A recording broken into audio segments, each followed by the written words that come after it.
My father suddenly called. "Is your wife home?" I said, "No, she's at work." "Why?" He replied, "Go to your daughter's room. Check under her bed. Don't let your wife know you found it." I asked, "Dad, what are you talking about?" He said, "Just do it. Call me back. And whatever you do, don't contact your wife." I walked to my daughter's room. What happened next was shocking. Chapter 1, The Call. Wade Robertson had always believed in the simple mathematics of a good life. An honest day's work plus a loving family equals happiness. At 34, he built exactly that. His architectural firm specialized in designing sustainable community centers, work that paid well enough to provide comfort without the soul-crushing hours of corporate architecture. His daughter Emma, 8 years old, with her mother's dark curls and what he thought were his green eyes, was the center of his universe. And Christina, his wife of 9 years, was the woman who'd once made him believe in fairy tales. He was reviewing blueprints for a youth recreation center in Oakland when his father called. "Wade, is your wife home?" Fred Dawson's voice carried an edge Wade had only heard a handful of times. When WDE's mother died. When his sister's husband was in that car accident. When something was catastrophically wrong. Wade glanced at the clock. 2:47 p.m. No, she's at the art gallery. Thursday's her late day. Why? What's wrong? Go to Emma's room. Check under her bed. Don't let Christina know you found it. WDE's hand tightened around his phone. "Dad, what the hell are you talking about? Just do it, son. Call me back and whatever you do." Fred's voice cracked slightly. "Don't contact your wife until we talk." The line went dead. Wade sat frozen for 3 seconds, then pushed back from his desk so hard his chair rolled into the bookshelf behind him. He took the stairs 2 at a time, his heart hammering against his ribs like it was trying to escape. Emma's room smelled like strawberry shampoo and the lavender spray Christina used on the bedding. Stuffed animals lined the shelves. Drawings of houses and gardens covered the walls. Emma wanted to be an architect like her daddy. WDE's chest constricted. He dropped to his knees beside the white wooden bed frame with its princess-themed comforter. Under the bed was the usual detritus of childhood. A few escaped crayons, a forgotten sock, dust bunnies Christina had missed. But pushed against the wall, hidden behind a storage box, was a burgundy leather portfolio Wade had never seen before. His hands shook as he pulled it out. Inside were documents. The first was a DNA test result from a lab in Sacramento dated 8 months ago. Wade Robertson was not the biological father of Emma Robertson. Probability of paternity, 0%. The world tilted. He forced himself to keep looking. Behind the DNA test were printed emails between Christina and someone named Marco Bry. WDE's vision blurred as he read. "The trust fund matures when Emma turns 9. That's our timeline." WDE's too trusting to see it coming. "You're sure the old man doesn't suspect?" "Fred has no idea. Once we stage the kidnapping, Wade will drain the trust to get her back. 3 million. Then we disappear. You, me, and the girl. Wade's so devoted, he'll do anything. And if he doesn't, then we have other options. An accident. He works alone in that office late most nights." Wade couldn't breathe. There were more documents, handwritten notes about his schedule, his routines, the security codes to his office, photographs of his father's house, bank statements showing Christina had been siphoning money for 2 years into an account Wade didn't know existed, and at the bottom, a burner phone. He turned it on with trembling fingers. Text messages between Christina and Marco scrolled past, each one a knife wound. Countdown. 4 months until Emma's birthday. Then we're free of Wade for good. Does she suspect her daddy isn't real? Emma? She's just a kid. She'll adjust. Kids always do. And if Wade tries to fight for custody after the divorce, there won't be a custody battle. There won't be a Wade. Wade Robertson sat on his daughter's bedroom floor, surrounded by stuffed animals and princess posters, holding proof that his entire life was a lie. The woman he loved was planning to rob him. Kidnap the daughter he'd raised and quite possibly murder him. He should call the police. He should call a lawyer. He should. His phone buzzed. Fred calling back. "Did you find it?" his father asked. WDE's voice came out hollow. "How did you know?" "Marco Bry came to see me yesterday. Said he wanted to prepare me for what was coming. Told me Christina was going to divorce you, that Emma wasn't yours, that I should convince you not to fight it. He was cocky. Way too cocky. Said things that didn't add up. I had a friend who works at the county clerk's office look into him. He's got a record. Fraud, extortion. I hired someone to dig deeper and they found enough for me to know you needed to see what was under that bed. Dad, they're planning too. I know. I've read copies of everything. I photographed it all when Christina was out last week. Fred's voice hardened. Marco made a mistake coming to me. He thought he could manipulate an old man. What he doesn't know is that I didn't build Dawson Construction from nothing by being stupid. And he sure as hell doesn't know what this family does to people who threaten our own. Wade closed his eyes. Fred Dawson was 72, a retired contractor who'd spent 50 years in the rough world of construction. He taught Wade that success required strategy, timing, and the willingness to get your hands dirty when necessary. What do we do? Wade asked. First, you act normal. Christina can't know we're onto her. Second, you document everything. I'll send you the number for Terrence Irwin, a private investigator I've used before. Third, we gather our people because, son, we're not just going to stop these bastards. Fred's voice dropped to something cold and promising. We're going to destroy them. Chapter 2, The Mask. WDE spent the next hour photographing every document, every text message, every piece of evidence. Then he carefully returned everything exactly as he'd found it, checking 3 times to make sure the portfolio was positioned correctly behind the storage box. He was in his home office, staring blankly at his computer screen when Christina came home at 6. Hey babe. Her voice floated up the stairs, light and cheerful, the voice of a woman without a care in the world. Emma is still at Jamie Young's house for the play date. I'm going to start dinner. Wade's stomach turned. Jamie Stout, Christina's best friend since college. Was she in on it, too? Sounds good, he called back, impressed by how steady his voice sounded. I'll be down in 10. He waited until he heard her moving around the kitchen, then called Terrence Irwin. The private investigator answered on the second ring. You must be Fred's son. He briefed me. I'm sorry for what you're going through. Can you find out everything about Marco Berry and Christina's friend, Jamie Stout? I need to know who else is involved. Already started. Marco Berry, 37, originally from Miami. 2 fraud convictions, served 18 months total. He's been in the Bay Area for 3 years. Works as a financial consultant, but has no legitimate clients I can find. Lives in a condo in San Jose that's way beyond his means. Wanna guess who's been making the rent payments? Wade closed his eyes. Christina. Bingo. Payments from her secret account. I'll have more by tomorrow, including surveillance. As for Jamie Stout, she's clean so far, but I'll dig deeper. Fred mentioned you need a lawyer, too. Carlton Phillips is the best. Handles high-stakes divorces, but he also knows how to deal with complicated situations. I'll set up a meeting. After hanging up, Wade forced himself downstairs.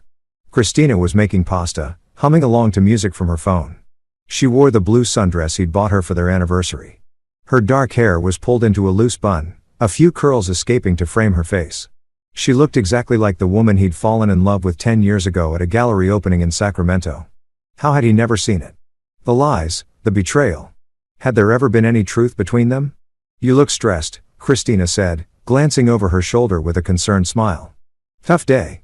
Wade moved behind her, forcing his arms around her waist, forcing himself to kiss her neck the way he always did. Every touch felt like touching poison. Just the usual deadline pressures. This smells amazing. She leaned back against him. You work too hard. Maybe we should take a vacation. Emma's birthday is coming up. We could do something special. Disneyland. Or maybe. She paused. Maybe somewhere more exciting. Just the 3 of us. The 3 of us. Before you fake her kidnapping and destroy me. That sounds perfect, Wade said. Let's plan it.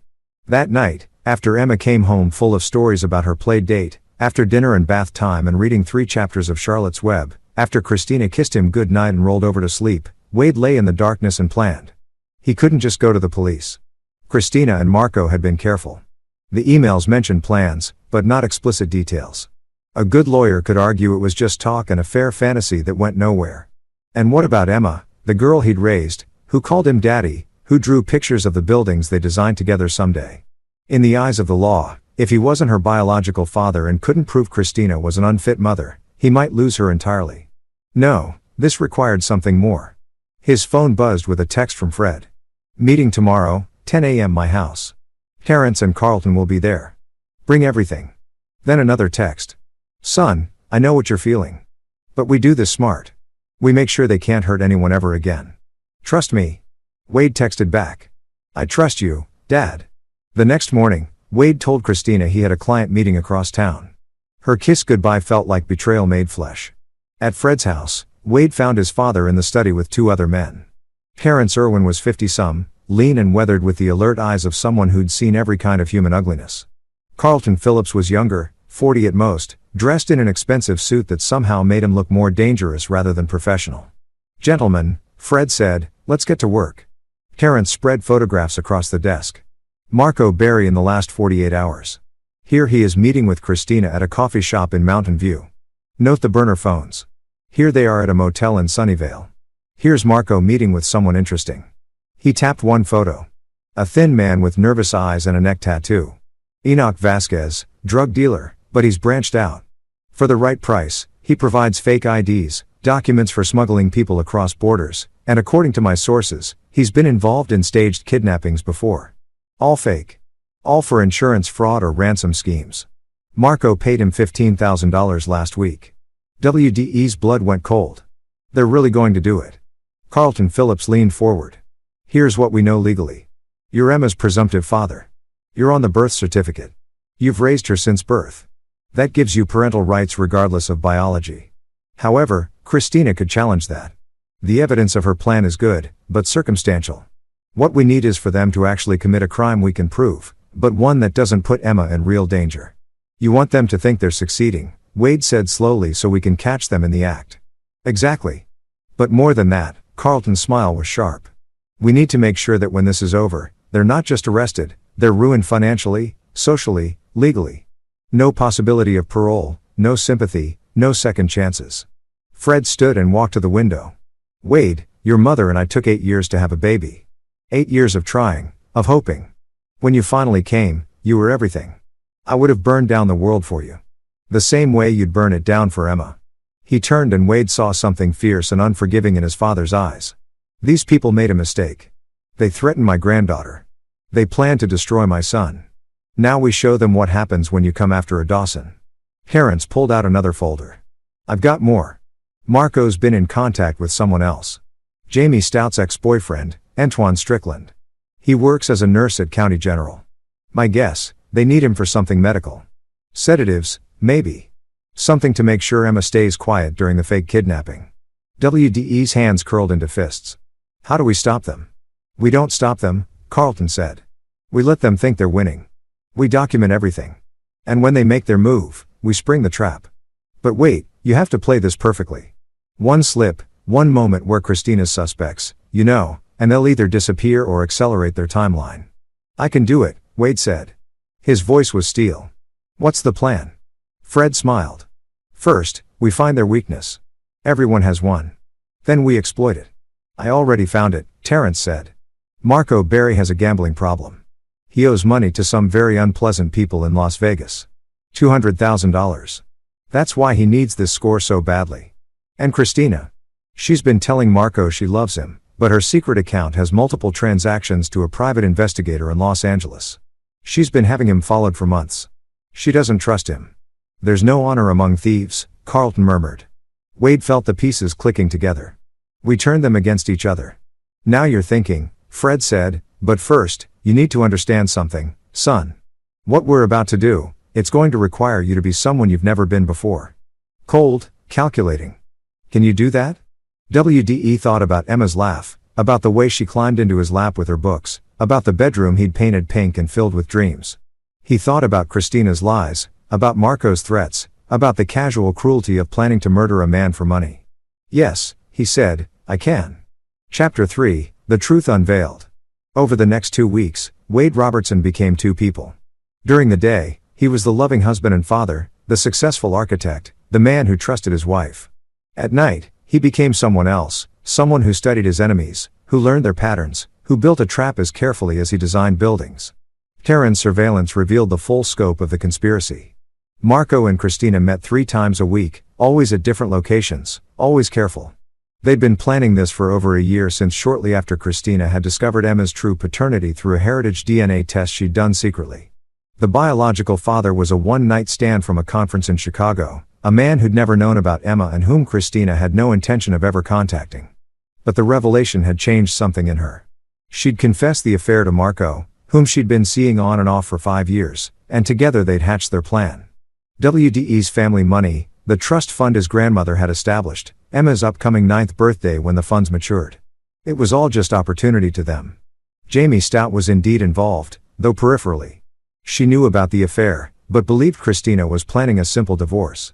She'd agreed to provide an alibi for the day of the planned kidnapping. Christina would be at the gallery with Jamie when Emma disappeared. Antoine Strickland, the ex-boyfriend, had provided pediatric sedatives that would keep Emma calm but not harm her. The kidnapping was planned for 3 weeks away on a Saturday when Wade would be at his office catching up on work, his predictable routine. Emma would be taken from a park near their house. The ransom would be $3 million to be paid within 48 hours. Marco had already arranged for fake passports and traveled to Costa Rica, a country with no extradition treaty with the United States. What Christina and Marco didn't know was that Wade now knew every detail. What they also didn't know was that Wade had his own plans. On a Friday night, 2 weeks into his investigation, Wade took Christina to dinner at the expensive Italian restaurant where he'd proposed. She wore the emerald earrings he'd given her on their 5th anniversary. She laughed at his jokes, touched his hand across the table, played the role of devoted wife with Academy Award precision.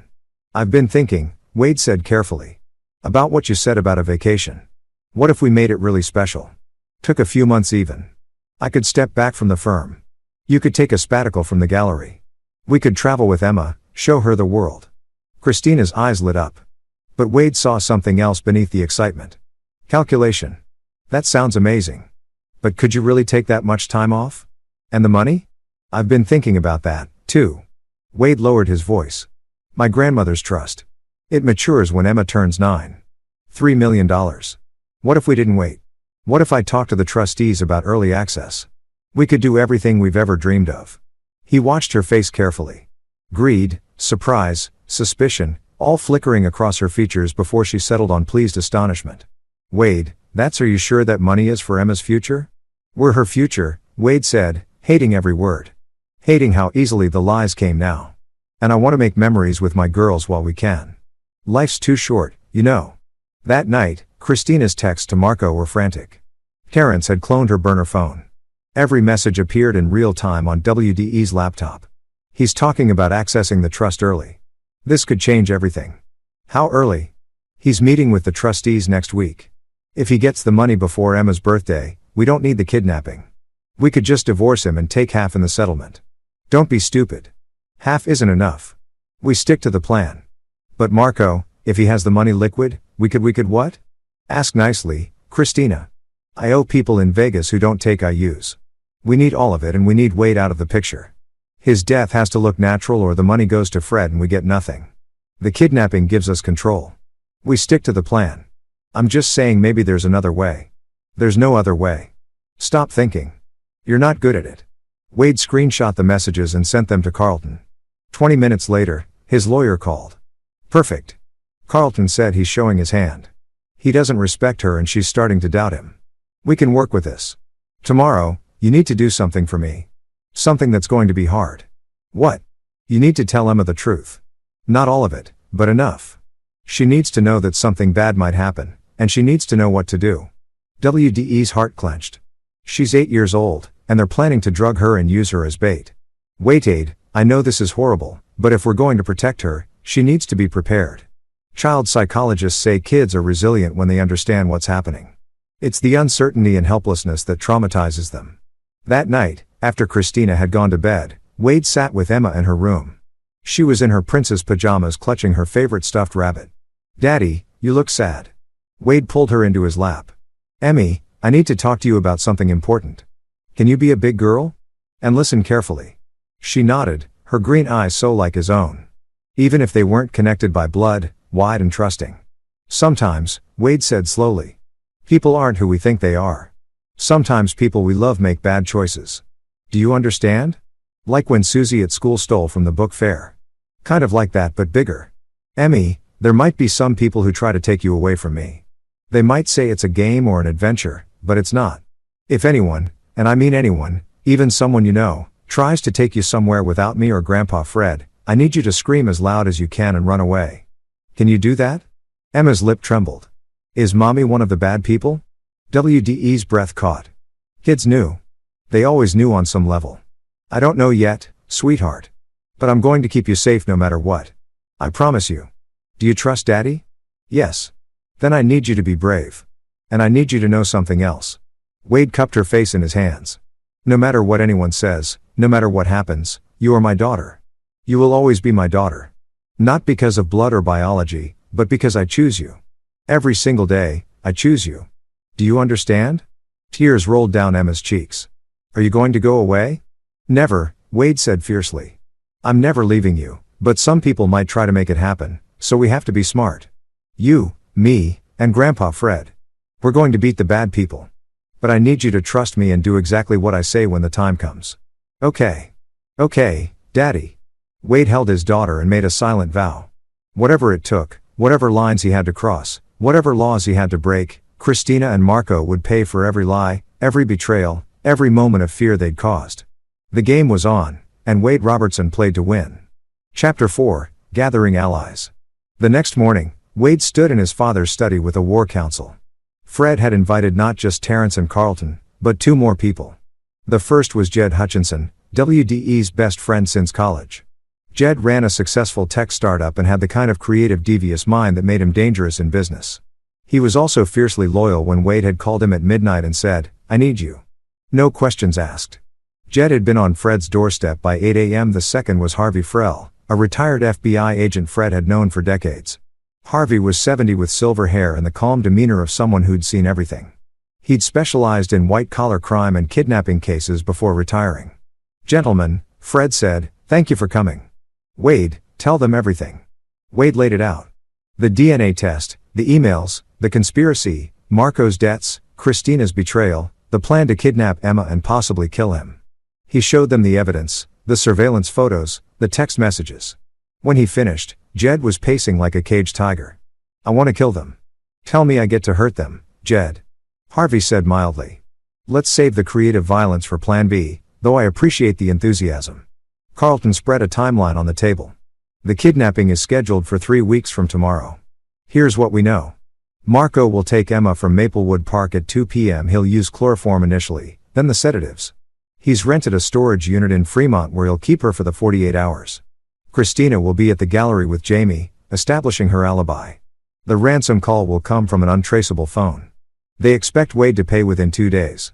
Then they'll return Emma and disappear within a week. Except Wade won't pay," Harvey said. "At least not the way they expect. What's your play?" Wade looked at each man in turn. "I want them in prison. I want Christina to lose everything. Her reputation, her freedom, any claim to Emma. I want Marco to face not just the law, but the people he owes money to. And I want them to know in the end that I'm the one who destroyed them." "That's a tall order," Terrence said. "But doable. Here's what I propose. We let the kidnapping happen, but we control it. We wire Emma with a tracker and an audio recorder. We have cameras at the park. We document everything. And we have someone on the inside." "On the inside where?" Wade asked. Terrence smiled. "I have a friend who owes me a favor, Leonardo Nelson. He's a con artist currently working legitimate as my payback for keeping him out of jail 5 years ago. He's damn good. I introduce him to Marco as someone who can help with the Costa Rica arrangements. Marco will trust him because he'll present as exactly the kind of criminal Marco wants to work with. Leonardo documents everything and when it's time, he makes sure Marco can't run." "And Christina?" Jed asked. Carlton pulled out another folder. "Christina's the weak link. She's getting cold feet. The texts prove it. We accelerate that. Wade, you're going to play the devoted husband even harder. Make her doubt Marco. Make her wonder if she's making a mistake. Meanwhile, I'm going to have a conversation with the trustees of your grandmother's trust. We're going to set up a very special transaction." Fred nodded. "Tell them." Carlton's smile was razor sharp. "Wade will request early access to the trust, but not all of it. $1 million for that family vacation. The trustees will agree, but with conditions. The money goes into an escrow account that requires both Wade and Christina's signatures to access, and there's a 30-day waiting period for fraud protection. This serves 2 purposes. First, it tells Marco and Christina that the money is real and accessible. Second, when they try to access it after the kidnapping, we've got them on camera committing fraud." "Beautiful," Harvey murmured. "What about the actual kidnapping?" "The girl needs protection." WDE's jaw tightened. "That's non-negotiable. Emma doesn't get hurt. Not even scared if we can help it." "Understood," Terrence said. "Here's how we handle it. The tracker we put on Emma is actually 2 devices. One is obvious, hidden in her shoe. That's what Marco will find and destroy, making him think he's smart. The second is much more sophisticated, sewn into the lining of her jacket. Military grade, impossible to detect without specialized equipment. We'll know where she is every second, and I'll be 30 seconds behind her at all times, Jed said. I'm serious, Wade. I'll follow the bastard myself. He lays one wrong hand on her, and I don't care about the plan. Harvey held up a hand. We also informed Child Protective Services off the record through contacts I still have. They'll have a team on standby. The moment Emma is recovered, they take custody temporarily while we sort out Christina's parental rights. It protects Emma from being returned to her mother while the legal process plays out. Wade nodded slowly. It was a good plan, a smart plan, but there was something else, something darker that he needed to address. What about after? He asked quietly. After they're arrested, after the trial, Marco owes money to dangerous people. What happens when those people come looking? The room went quiet. Everyone knew what Wade was really asking. Fred stood and put a hand on his son's shoulder. Wade, there's the legal punishment, and then there's the justice that happens in the dark. Your mother would have told me to take the high road. She'd have said that the law would handle it.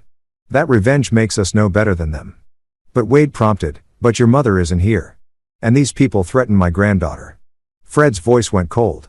Harvey, you still have contacts with the Vegas crowd? Harvey nodded slowly. I might know someone who could ensure that Marco Berry's debts come due at a very inconvenient time. Say right after his arrest when he's vulnerable and exposed. Do it, Wade said. I want him terrified. I want him to know what it feels like to have his life destroyed. Carlton cleared his throat. For the record, I'm not hearing this conversation. I'm a lawyer. I deal in legal remedies.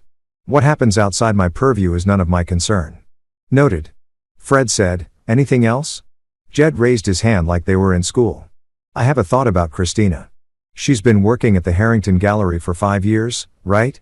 What if the gallery's director found out she's been embezzling from them? Small amounts, but consistent. Say if someone with tech skills looked at their accounting system and found some interesting discrepancies. Wade turned to him. Has she been embezzling? Probably not. But I can make it look convincing enough that they'll fire her and press charges while they investigate. Even if the charges don't stick, she loses her job and her reputation in the art world. It's a small community. She'll never work in it again. Gentlemen, Harvey said, I think we have a plan. Let's review the timeline one more time. For the next hour, they mapped out every detail. Wade would continue playing the loving husband while slowly introducing doubts about Marco to Christina. Leonardo Nelson would insert himself into Marco's orbit, gaining his trust while documenting everything. The tracker would be placed on Emma 3 days before the kidnapping. Jed would handle the surveillance and be Emma's shadow. Harvey would coordinate with law enforcement off the record through old contacts to ensure rapid response when needed. Carlton would handle all legal aspects, including the trust fund, maneuvering and preparing custody documentation. And Fred would be the general, coordinating everything, making sure his son didn't break under the weight of pretending his marriage wasn't a lie. As the meeting broke up, Harvey pulled Wade aside. Son, I've been doing this kind of work for 40 years. I've seen people consumed by revenge. It becomes all they are. Don't let that happen. At the end of this, you still need to be Wade Robertson, Emma's father, the man who builds community centers and believes in doing good. Don't lose that man in the fight. Wade nodded. I'll try. Don't try. Do it because Emma is going to need that man when this is over. That night, Wade lay next to Christina and listened to her breathe. She'd kissed him before sleep, murmured, I love you. Against his chest. Every word a lie, every touch of betrayal. But Harvey was right. He couldn't let this consume him. For Emma's sake, he had to remember who he was. Even as he planned to destroy the woman next to him, he had to hold on to his humanity. It was the hardest thing he'd ever done. Chapter 5. The deception deepens. Leonardo Nelson was a work of art. At 45, he looked like every criminal stereotype. Neck tattoo, scarred knuckles, dead eyes. But Wade knew from Terrence that Leonardo had an MBA and spoke 3 languages. He was exactly what Marco Berry needed. The introduction happened at a bar in San Jose. Terrence brought Leonardo. Marco brought his ego. My friend here, Terrence said, can get you to Costa Rica clean. New identities, bank accounts, the works. He's pricey, but he's thorough. Marco eyed Leonardo suspiciously. How do I know you're not a cop? Leonardo smiled, showing a gold tooth. Because cops don't have 15 years in San Quentin on their record. Check it yourself. Leonardo Nelson. Extortion and fraud. Released 2 years ago. These days I help people disappear. You interested or not? Over the next week, Leonardo became Marco's confidant. He learned about the kidnapping plan, the ransom, the timeline. Every conversation was recorded. Every meeting documented. And slowly Leonardo began planting seeds. Your partner, this Christina, she's solid. She's fine. Bit emotional, but she'll do what I tell her. Women always get emotional. That's when they become liabilities. You sure she won't crack when the kid is crying? When her husband is begging, Wade, listening to the recordings later, heard Marco's hesitation. She'll hold. She wants out of that marriage bad enough. If you say so, I don't trust partners. They always want more or they get scared. You might want a backup plan. Something that keeps her quiet if she starts to waver. Meanwhile, Wade was executing his own plan with Christina. He came home with flowers, took her to romantic dinners, played the attentive husband, and carefully, delicately, he poisoned the well. I've been thinking about that vacation, he said. One night, starting fresh, just the three of us. Christina, have you ever felt like life gave you a second chance? Like you could leave behind all your mistakes? She stiffened slightly. What mistakes? Not you, babe. Me. I worked too much when Emma was a baby. Missed too many moments. I want to fix that. I want to be the father and husband you deserve. Tears filled her eyes. Real or fake? Wade couldn't tell anymore. Wade, you're a wonderful father. Emma adores you. I adore her, too. I can't imagine life without her. He paused. Or without you. Sometimes I worry. What if something happened? What if I lost you both? It terrifies me. That night, Christina's texts to Marco were illuminating. He's being so sweet lately. It's making this harder. Stay focused. 2 more weeks. What if we just took the money and left? No kidnapping, just the divorce. You're not getting cold feet now. I told you his death has to look natural or accidental. The kidnapping provides cover. Stick to the plan. I didn't sign up to hurt Emma. You signed up for $3 million. Figure out what matters more. WDE showed the messages to Carlton. She's breaking. Should we push harder? Yes, but carefully. We need her to follow through with the kidnapping so we can catch them in the act. We're also going to add one more element. Carlton explained the escrow account with the $1 million would accidentally show up in Christina's email. A document from the trustees supposedly sent to Wade but CC'd to her by mistake. It would show the money sitting there accessible in 2 weeks, 1 week before the kidnapping. She'll see it and think they don't need to kidnap Emma. Wade said they could just drain the account, right? But Marco will convince her otherwise. And we'll have proof of her willingness to commit financial fraud. Plus, her hesitation on the texts gives you leverage for custody. No judge will give her Emma after seeing that she knew about the kidnapping plan. The trap was set. Now they just had to wait for Marco and Christina to walk into it. But 3 days later, everything almost fell apart. Wade came home to find Christina in Emma's room crying. For a moment, his heart stopped. Had she found the recording equipment? Did she know? Christina, what's wrong? She looked up, mascara running down her face. I'm a terrible mother. Wade forced himself to move slowly to sit beside her. Why would you say that? Emma asked me today if I loved her. What kind of mother makes her child doubt that? WDE's mind raced. He needed to say something, but what? Emmy's 8. Kids ask questions like that. It doesn't mean it does mean something. Christina grabbed his hand. Wade, what if we did run away? What if we took Emma and just disappeared? Started over somewhere new, just the 3 of us. This was it. The moment where Christina could choose differently, could back out, could be something other than a monster. Wade found himself actually hoping she'd take the out. Choose her daughter. Prove there was something human left in her. We could, Wade said carefully. We could go anywhere you want. For a long moment, Christina stared at him. Then her phone buzzed. She glanced at it and Wade saw her expression harden. Never mind, she said, standing abruptly. I'm just being emotional. Forget I said anything. She left the room. Wade checked his laptop later and saw Marco's text. Getting sentimental. Remember what happens if you back out now? I know people, Christina, people who don't appreciate being set up to take a fall. You're in this whether you like it or not. Marco was threatening her. And Christina, instead of going to the police, instead of confessing to Wade, instead of protecting her daughter, had chosen to proceed. Whatever sympathy Wade might have felt evaporated. She'd made her choice. Now she'd live with the consequences. Chapter 6. Countdown. With 1 week until the kidnapping, Wade moved Emma to stay with Fred. He told Christina it was because Fred had been lonely since WDE's mother died, and Emma loved spending time at Grandpa's house. Christina agreed too quickly, relief flashing across her face. She wanted Emma out of the house, wanted distance from her daughter before the betrayal. At Fred's house, Wade sat with Emma and explained more. She'd be going to the park next Saturday with Wade and a bad man might try to take her. But it was okay. It was part of the plan to catch the bad people. Grandpa Fred would be nearby. Uncle Jed would be watching. And Daddy would come get her before anything scary happened. What about Mommy? Emma asked quietly. Wade couldn't lie to her anymore. Mommy made some bad choices. Emmy, I'm sorry. Will I still see her? I don't know, sweetheart. Maybe sometimes if that's what you want. But you'll live with Daddy and Grandpa Fred. Is that okay? Emma thought about it, then nodded. Daddy, when this is over, can we get a dog? Wade laughed, tears pricking his eyes. Yeah, baby, we can get a dog. That night, Jed and Terrence did a final check of all equipment.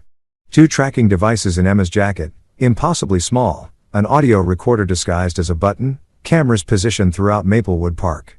Leonardo had provided Wade with detailed information about the storage unit in Fremont, layout, security, everything. Harvey had mobilized his contacts. When Wade gave the signal, a FBI rapid response team would be ready. Carlton had all custody paperwork prepared. The trustees had been briefed and were cooperating fully. Everything was ready. On Friday night, the night before the kidnapping, Christina made Wade his favorite dinner. They ate by candlelight. She was beautiful, attentive, the perfect wife. I love you, she said as they cleaned up. Whatever happens, I want you to know that. Wade looked at her. Really looked at her. Tried to find the woman he'd fallen in love with 10 years ago. But all he saw was a stranger. A beautiful, dangerous stranger who'd been willing to sacrifice their daughter for money. I know, he said, because I love you, too would have been a lie. And he'd done enough lying. That night, as Christina slept, Wade stood in Emma's empty room. Tomorrow, this would all be over. Tomorrow, he'd either save his daughter and destroy his enemies, or everything would fall apart. He thought about Harvey's warning about not losing himself in revenge. But standing there in the darkness, Wade realized something. He wasn't the same man he'd been a month ago. That man had been naive, trusting, willing to see the best in people. This man knew better. This man had learned that sometimes good people had to do hard things. That justice wasn't always served by playing fair. His phone buzzed. A text from Fred. Tomorrow we end this. Get some sleep, son. You'll need your strength. Wade texted back. I'm ready. But as he laid down in the guest room, he'd been sleeping apart from Christina for days, claiming he didn't want to wake her with work stress. He wondered if that was true. Was he ready to watch his wife get arrested? To see his daughter scared to become the kind of man who orchestrated elaborate revenge. Then he remembered Emma asking if her mother loved her. Remembered the texts about killing him if needed. Remembered Christina's cold calculation about using their daughter as bait. Yes, he was ready. Let the games begin. Chapter 7, The Kidnapping. Saturday morning dawned clear and warm. Perfect weather for the park. Perfect weather for betrayal.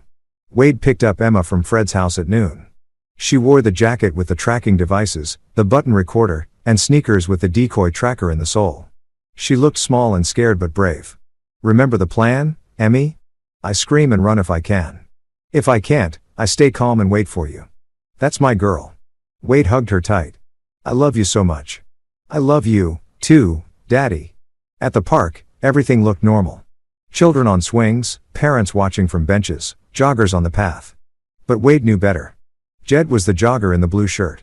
Terrence was the man reading on a bench. 2 of Harvey's contacts were posing as a couple having a picnic and Leonardo had positioned himself near the parking lot watching Marco. Wade played with Emma for an hour, pushing her on the swings, timing everything perfectly. At 1:45, his phone rang. Carlton as planned. Wade, emergency at the office. That client from Oakland needs changes to the blueprints and they need them today. I know it's Saturday, but seriously. We put on a good show of frustration. Okay. Let me call Christina. He dialed his wife. She answered on the first ring. Hey babe, I have to run to the office. Can you pick up Emma from the park? I'm so sorry. A pause. Actually, I'm in the middle of inventory at the gallery. Could she play at the park for another hour? Maybe one of the other moms could keep an eye on her. Wade felt sick. She was condemning their daughter so easily. Christina, I can't leave her alone. Wait, she's 8. The park is safe. She knows not to leave with strangers. Just tell her to stay where you can see her, and you can circle back in an hour. The trap snapped shut. Wade was creating a record of Christina refusing to protect Emma, making it easier to take the child, documenting her negligence. All right, Wade said. I'll be quick. He kissed Emma's forehead, whispered, Uncle Jed is here. You're safe. And left from his car parked where he could see the playground. Wade watched. At 2:04 p.m., Marco Berry appeared. He was dressed as a park maintenance worker, orange vest and all. Brilliant disguise. Emma was on the monkey bars. Marco approached slowly, looking around. He said something to her. Emma shook her head and moved away. Good girl. Marco followed, more insistent. Then Wade saw Emma scream and run exactly as planned. But Marco was fast. He grabbed her, clamped a cloth over her face, chloroform, and Emma went limp. WDE's hands clenched on the steering wheel. Every instinct screamed to intervene. But this was the plan. Let Marco take her. Let him commit the crime. Document everything. Jed was already moving, but carefully maintaining distance. The cameras caught it all. Marco carried Emma to a van, also labeled as park maintenance, and drove away. Wade followed 3 cars back. Jed was behind him. The tracker on Wade's phone showed Emma's location moving toward Fremont. Everything was working except Wade felt like he was dying. At the storage unit, Marco carried Emma inside. The tracker showed she was stationary. Audio from the recorder picked up Marco's voice. Okay, kid. Sorry about this. Just business. You'll be home soon. Then silence. The sedatives had kicked in. Wade's phone rang. We've got everything, Harvey said. FBI is ready to move. But wait, are you sure you want to wait? We can grab him now. No, Wade said through gritted teeth. I want the ransom call. I want Christina's reaction on record. I want everything. 3 hours later, as Wade sat in his home office with recording equipment running, the burner phone rang. He answered, Mr. Robertson? An electronically distorted voice. Marco trying to be clever. We have your daughter. $3 million. You have 48 hours. Instructions will follow. If you call police, she dies. If you tell anyone, she dies. Understand? Please, Wade said, injecting terror into his voice. Please don't hurt her. I'll do anything. Good. Wait for our call. The line went dead. Wade immediately called Christina. Wade, what's wrong? You sound Emma's been kidnapped. Wade let his voice break. Someone took her from the park. They want $3 million. Christina, our baby. Oh my God, her performance was Oscar-worthy. Shock, horror, fear, all perfectly executed. Wade, we have to call the police. They said no police. They said she dies if I tell anyone. We have to do something. The money. Can we get it? The trust. I'll call the trustees. Christina, come home, please. I need you. I'm leaving right now. When Christina arrived 20 minutes later, her makeup was smudged from crying. She fell into Wade's arms, sobbing. Our baby, Wade, our baby. And Wade held her and hated her and marveled at her ability to lie, to fake grief while knowing exactly where Emma was while being part of the plan to terrorize their daughter for money. We'll get her back, Wade said. I promise. That night, Christina stayed close, playing the terrified mother. She made phone calls to friends, including Jamie, who backed up her alibi that they'd been together all afternoon. She cried on cue. She held Wade's hand, and all of it was captured, recorded, documented.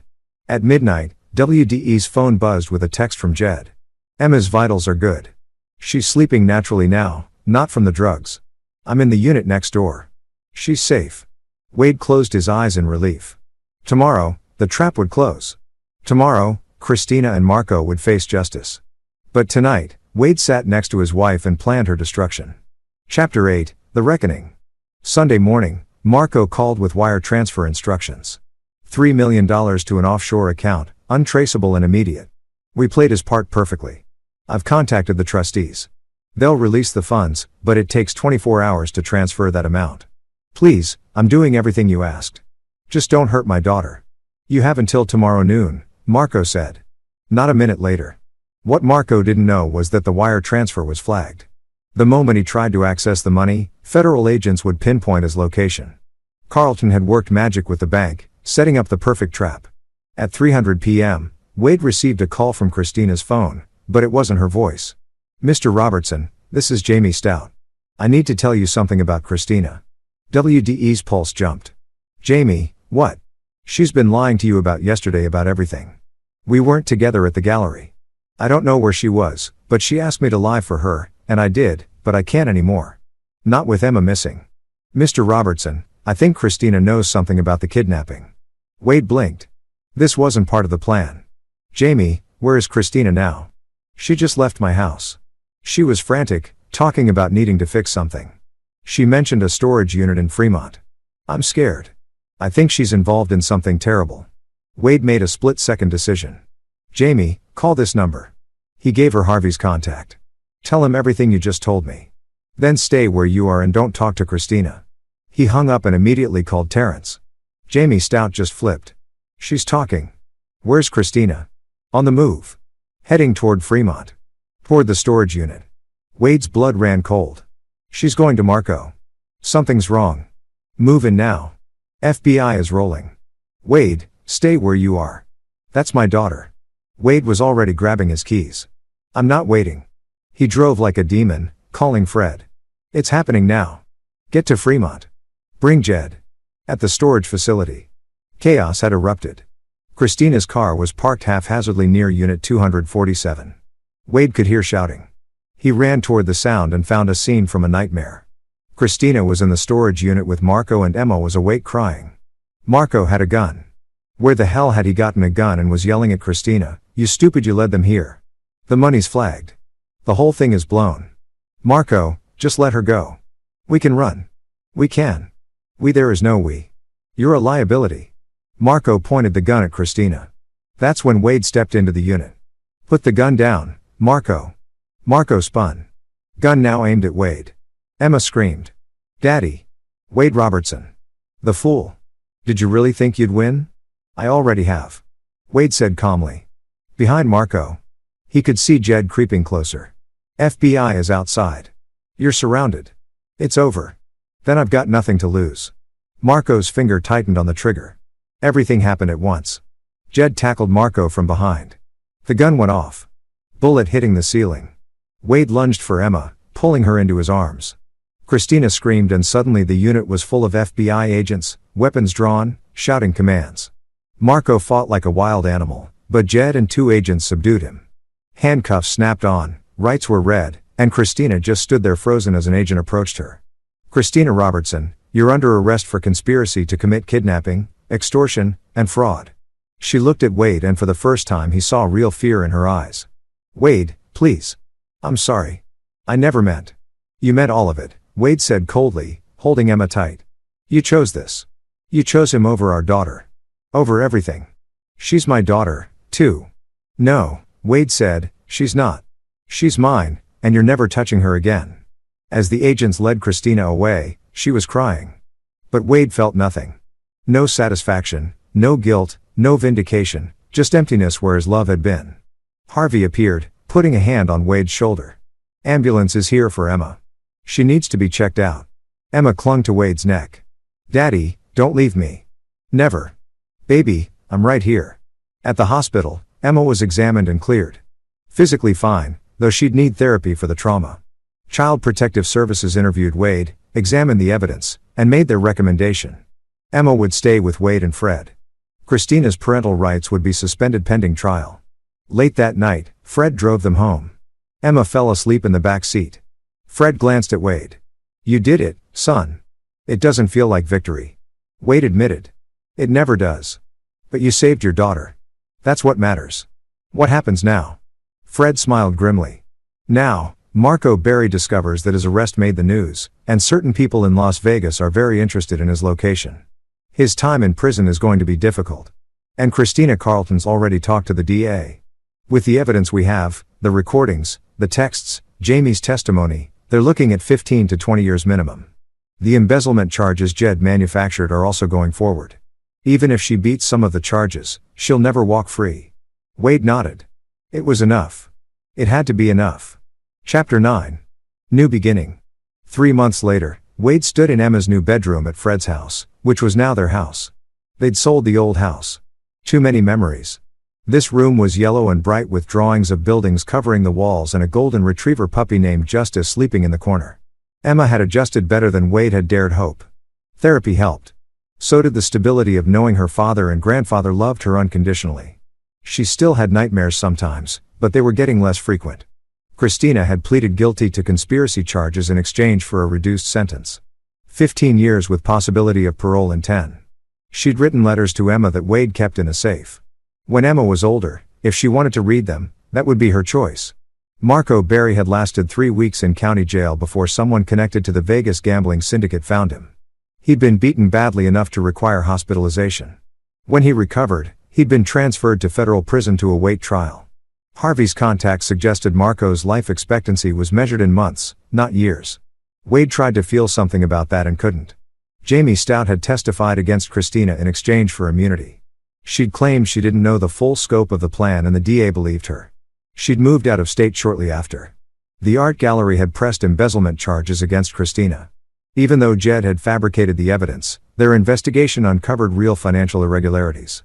Apparently, Christina had been stealing in small amounts for years. Her reputation was destroyed. As for Wade, he'd thrown himself back into work. The Oakland Youth Center was nearly complete. He'd also started a foundation in Emma's name to help children of incarcerated parents. A way to turn his pain into something constructive. "Daddy." Emma appeared in the doorway holding her favorite book. "Will you read to me?" Wade smiled. "Always, sweetheart." As they settled into the reading chair, Emma asked the question she asked periodically. "Do you think Mommy really loved me?" Wade had learned not to lie to her. "I think she loved you the way she was capable of loving. But she made terrible choices and those choices hurt people. Love isn't just a feeling, Emmy. It's actions. It's choosing someone's well-being over your own desires. Your mom didn't do that. But you do," Emma said. Every single day, Wade confirmed that night after Emma was asleep, Wade sat with Fred on the back porch. His father handed him a beer. "You know," Fred said, "your mother would have been proud of you. For destroying my marriage and putting my daughter through trauma, for protecting your child, for being strong when it mattered, for not becoming the monster you were fighting." Fred took a long drink. "That's the hardest part, Wade. Staying human when everything in you wants to become something else." Wade thought about that, about the man he'd been and the man he'd become. He'd crossed lines, fabricated evidence, orchestrated revenge. Let Marco walk into danger with the Vegas crowd. He'd done things the old Wade Robertson never would have done. But Emma was safe. She was his. She'd grow up knowing her father fought for her, protected her, loved her enough to do hard things. "I'd do it again," Wade said quietly. "All of it for her." "I know," Fred said. "That's how I know you're still the man you were. Because you did it for her, not for yourself. That's the difference." 6 months later, the trial was over. Christina was serving her sentence. Marco was in federal prison and word was he'd been stabbed twice already, living in constant fear. The Vegas debt collectors had long memories. Wade had full custody of Emma. The adoption paperwork, making it legal and biological status irrelevant, was complete. Emma Robertson was his daughter in every way that mattered. One Saturday, as they worked together on a model of the Oakland Youth Center, Emma looked up at him. "Daddy, are we going to be okay?" Wade set down his tools and pulled her into his lap. "Yeah, baby. We're going to be better than okay. We're going to be happy. Promise. Promise." And for the first time since his father's phone call had shattered his world, Wade Robertson believed it. They'd survived. They'd won. And most importantly, they'd done it together. The nightmare was over. The future was theirs to build. And Wade Robertson, architect of buildings and now of his own redemption, knew exactly how to construct a life worth living. One day, one choice, one moment of love at a time.